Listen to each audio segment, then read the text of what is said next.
7 अक्टूबर 2023 को जब हमास ने इजरायल के ऊपर सबसे बड़ा हमला किया था, उस वक्त वो हिजबुल्लाह ही था जो सबसे पहले हमास का रक्षा कवच बनकर सामने आया था। उस वक्त हिजबुल्लाह ने उत्तरी इजरायल पर ड्रोन, रॉकेट और मिसाइल हमले शुरू किए थे। यहाँ तक कि हिजबुल्लाह के जासूसी ड्रोन इजरायली सैन्य अड्डों की खुफिया जानकारी भी ले उड़े थे।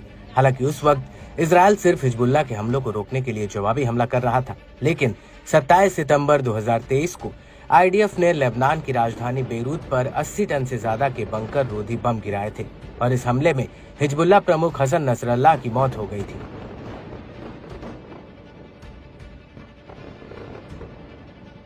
और इसके बाद आईडीएफ ने नसरल्लाह के उत्तराधिकारी सैयद हाशेम सैफुद्दीन को भी ढेर कर दिया था। और इसके बाद 1 अक्टूबर 2024 को आईडीएफ हिजबुल्लाह पर जमीनी हमला करते हुए लेबनान में घुस गई थी, लेकिन 27 नवंबर 2024 को इजरायल और हिजबुल्लाह के बीच युद्ध विराम भी हो गया था।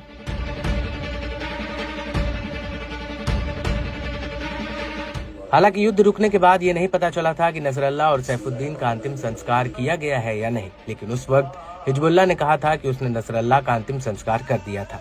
लेकिन अब इस पर हिजबुल्लाह प्रमुख शेख नईम कासिम ने एक बहुत बड़ा ऐलान किया है। दरअसल नईम कासिम का कहना है कि 23 फरवरी 2025 को नसरल्लाह और सैफुद्दीन को खा के सुपुर्द किया जाएगा।